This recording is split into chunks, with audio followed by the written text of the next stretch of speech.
Where to pay 0% tax in Latin America. If you're an American, Canadian, European, Australian, or New Zealander looking to minimize his or her taxes, then this is the video that you've been waiting for. We're going to talk about the worst places to move to in Latin America because taxes are much higher in certain countries than others. And we're also going to talk about the very best tax structures that you can get while living in Latin America. One of the biggest concerns people have when moving abroad is paying little to no taxes. While living in the Western Hemisphere comes with an abundance of pros, including very developed infrastructure, great public health care, great security, law enforcement is working, and many other benefits that come with living in the first world. There are a lot of things happening that the average person does not agree with. Perhaps you're not satisfied with how your tax money is being spent in the 21st century. You see, a lot of your money is going toward funding wars and many other unnecessary expenditures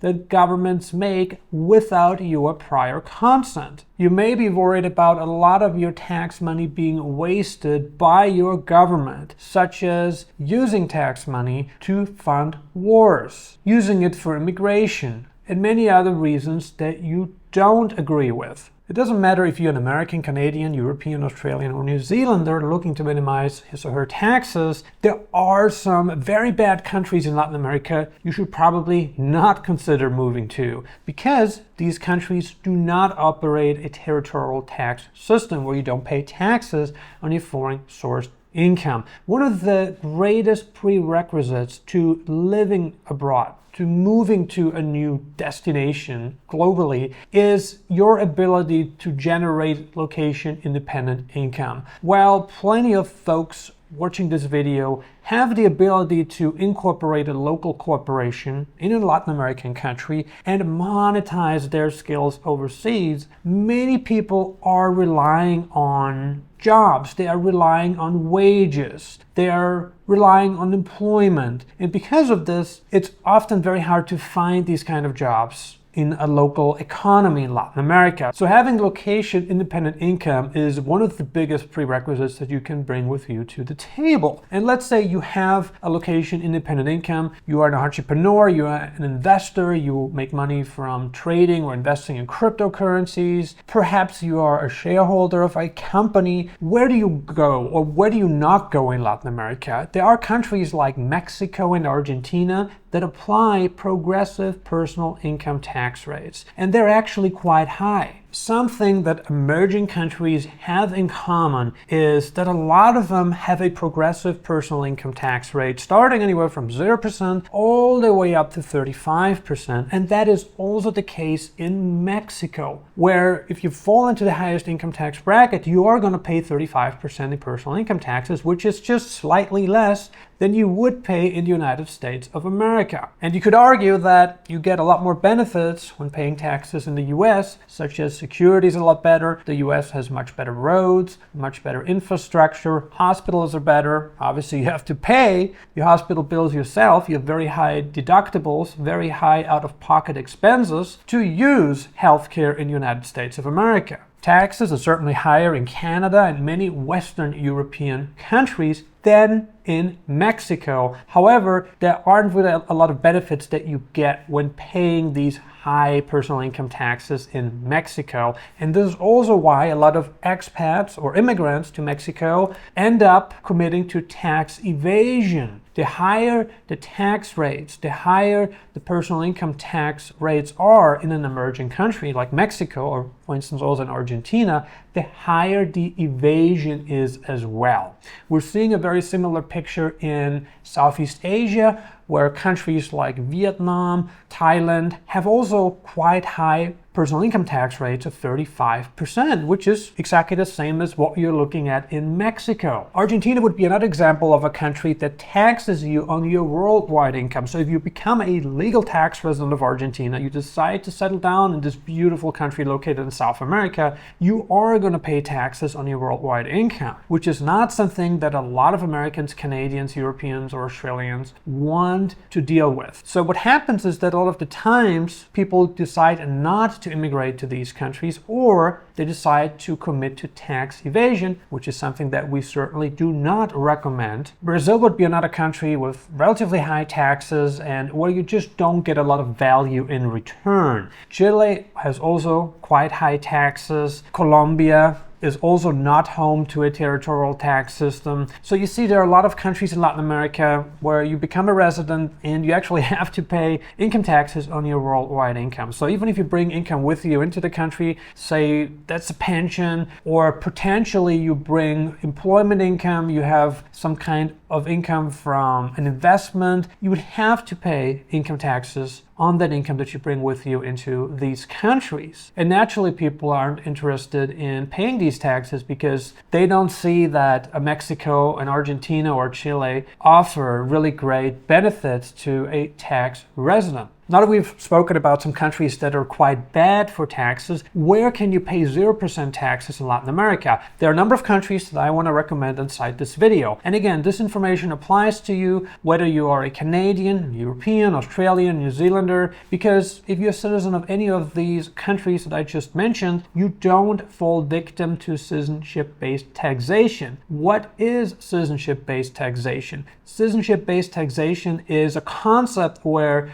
a citizen of a country decides to relocate to a different geographic location, a different country, settle down in that different country, and no longer resides in the country of citizenship, which leads to becoming a tax resident of a different country, a country other than their native citizenship. The United States of America is one out of 2 countries in the entire world that apply citizenship-based taxation, meaning if you are a U.S. citizen abroad, you may still have to pay taxes to the US government, even if you don't spend any time in your native country, America. However, there's a concept called the foreign earned income exclusion, which allows you to potentially not pay taxes on a certain amount of income generated while you're not residing in the United States of America. The first country I wanted to recommend, which is very popular for Americans, Canadians, Europeans, Australians, and New Zealanders, is Panama, a country located in Central America. It is home to a territorial tax system, meaning Panama will not tax your overseas income while you are residing in Panama. Now, there are some local taxes to be paid. Let's say you have a rental property in Panama that generates you an income.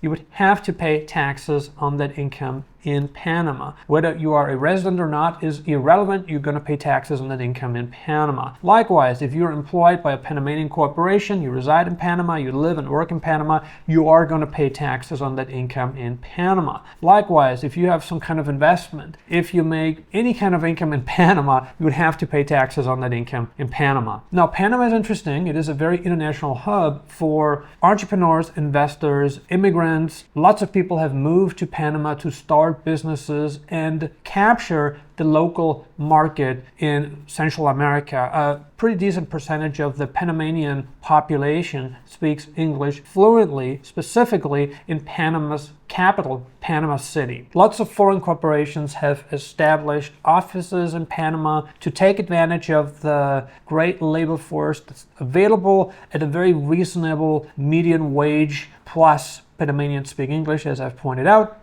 Obviously, Panama also benefits from its geographic location, being relatively close to the United States of America and Canada, offering a very good time zone if you want to employ people in Panama. It just makes a lot of sense to go to Panama and not to, say, a country located in Africa or Southeast Asia. How can you move to Panama and pay 0% tax on your income? Well, the first thing that you have to do is to become a legal resident of Panama. There are a number of visas that I want to recommend inside this video. There is the concept of the Friendly Nations visa, which invites nationals from countries that are on the Friendly Nations visa list to apply for a residency permit in Panama. Some of the options include residency by real estate purchase. You may qualify for residency by purchasing real estate in Panama. And obviously, the amount has increased over the past number of years, but Panamanian real estate is definitely interesting to many people because lots of people retire in Panama. There is a lot of benefit to owning property in Panama, especially if you use it for residential purposes. Potentially, you want to turn it into an investment property. property. So there's a good path to residency by real estate investment. Young and hungry entrepreneurs to Panama may consider incorporating a local corporation, benefiting from the residency by company formation concept that allows you to become a legal tax resident of Panama by obtaining a work permit and being employed by your very own Panamanian corporation. A big benefit to owning a Panamanian corporation and being employed by your own Panamanian corporation is that, unlike what we're seeing in the Eastern Hemisphere in countries like Thailand, Vietnam, the Philippines, yeah, you can go work for a local corporation there as well. However, in Panama, you're actually allowed to own 100% of your Panamanian corporation without interference, without tying a local to your company. In countries in Southeast Asia, such as Thailand, Vietnam, and the Philippines, in a lot of cases, you actually have to obtain a local partner. You have to form a partnership with a national of that country, be it Thailand, the Philippines, or Vietnam, before you can successfully incorporate and run a local corporation. So you have to give up some control, and you also have to give up some of your profits to open up a corporation and qualify for residency in Asia. In Panama, this is not the case. You can fully own a local corporation, you can sponsor yourself, and you get to keep 100% of your profit, which is a distinct advantage over opening up and running a corporation in different emerging countries. Another option for you would be to get employed by a Panamanian company. So that would be another option. You don't have to incorporate your own business. You don't have to purchase real estate. In fact, you can go work for an existing Panamanian corporation and not have any risk at all. Now, if you are being employed by a Panamanian corporation and you do get the 2-year temporary residency in Panama, it's very important that you realize that you cannot break your residency within the 2 years, meaning you have to pay payroll taxes, you have to meet the minimum stay requirements, and there is a time window to convert from temporary residency to permanent residency in Panama. And some people missed out on this because they thought, oh, they can just be out of the country forever. They don't have to pay taxes in Panama. They can get permanent residency pretty much automatically. Well, this has proven not to be true. If you want to go from temporary residency to permanent residency in Panama, you have to pay yourself a salary. And it doesn't matter if you're being employed by a Panamanian company that you truly work for, or if you have your own Panamanian corporation that you work for, you have to get paid a salary, you have to pay payroll taxes, or you're not going to be allowed to convert to permanent residency. Panama is great, high quality of life, good health care, very strategic location in Central America, great flight connections to North America, anywhere in Central America, pretty much anywhere in South America, plus you also have flights to Europe, the Middle East. I mean, there are a lot of good points that make a residency worthy. Let's say you're not interested in living in Central America, you have no interest in living in high humidity all year round. What other options do you have? You could consider Uruguay, which is a country located in South America. It borders Argentina and Brazil, and it is one of the most developed countries in whole Latin America. Unlike Panama, a country that offers a territorial tax system, Uruguay is home to an 11-year tax exemption that's being offered to first-time residents. Meaning, if you have never been a resident of Uruguay before, you may qualify for an 11-year tax exemption on foreign-sourced income. Uruguay is interesting, okay? In terms of climate, a completely different animal. You can't compare it to Panama. In terms of lifestyle, also a completely different animal. You can't compare it to Panama. Yet Uruguay offers a very interesting, appealing tax incentive to first-time residents. Whether you bring foreign-sourced rental income from a foreign property into Uruguay, which you use to qualify for Uruguayan residency, or potentially you run a business abroad, you pay yourself a stable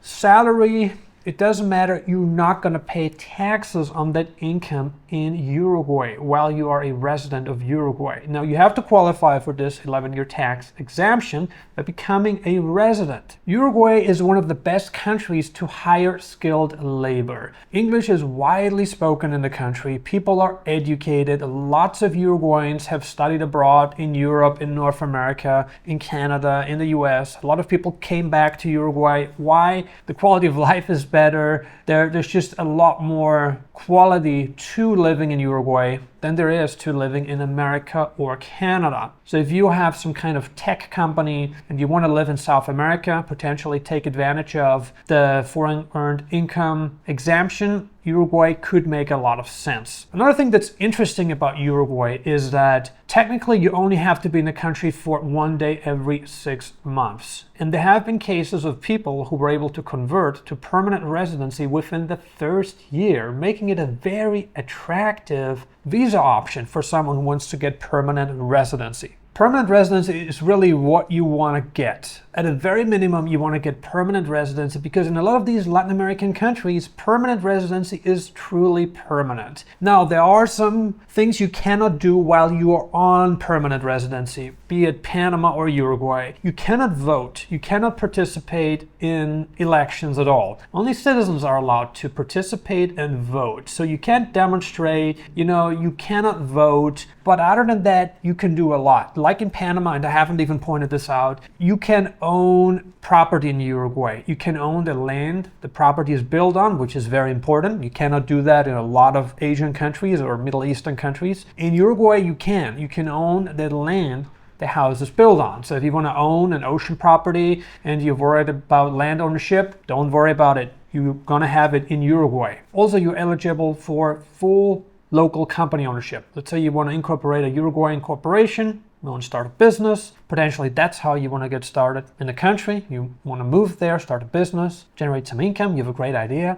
Great. Go to Uruguay. You can own 100% of a local corporation. No local partners required who you give 51% of your company to. You can truly own 100% of a local company in Uruguay. The last country I wanted to share with you, and this is a country where I'm currently living in, and this is the country of Paraguay. The locals call it Paraguay, and often we're being criticized for calling it Paraguay because that's the American pronunciation. I typically call it Paraguay. Paraguay is a country located in the heart of South America. It is one of the most interesting countries of the 21st century. Why? Paraguay offers a territorial tax system, so very much the same as what you're looking at when applying for residency and living in Panama. Paraguay does not tax your foreign sourced income, be it rental income, be it income from a foreign corporation, be it foreign employment income. Paraguay is not going to tax it. However, Paraguay will tax your locally sourced income. Obviously, the country has to generate revenue somehow,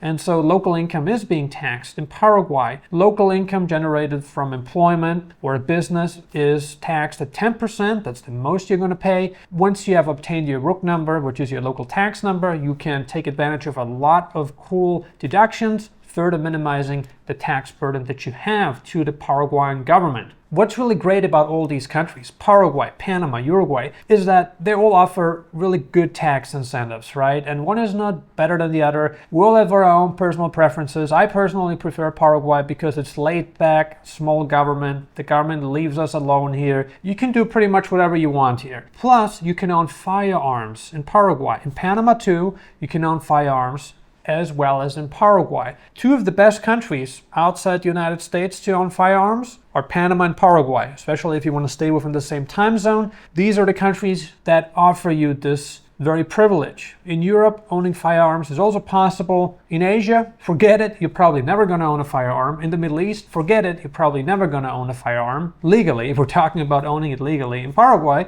once you get residency, you have your national ID card, we can help you get firearms. Or in Panama too, once you're a legal resident, once you have obtained your national ID card, we can help you get firearms in Panama. Now, due to its geographic location, Paraguay is rated very high in the index in terms of safety during war. Let's say there's a war in East Asia, or let's say there's a hot war in Europe, like we're seeing right now, and the war spreads. There's probably no better place than Paraguay. Potentially, New Zealand would be a good place, but Paraguay would be a very good place during times of hot war. Another thing that Paraguay is great at is agriculture. Paraguay is rich in food and water. Plus, Paraguay is one of the largest producers of hydroelectric energy in the entire world. Paraguay is very self-sufficient. Paraguay does not rely on food and water imports to ensure that its population doesn't starve to death. Paraguay is very self-sufficient, which is a definite prerequisite during times of great uncertainty or during times of global catastrophe. I highly recommend Paraguay. Plus, to get residency in Paraguay, you don't have to prove economic solvency. If you go into Panama, if you go into Uruguay,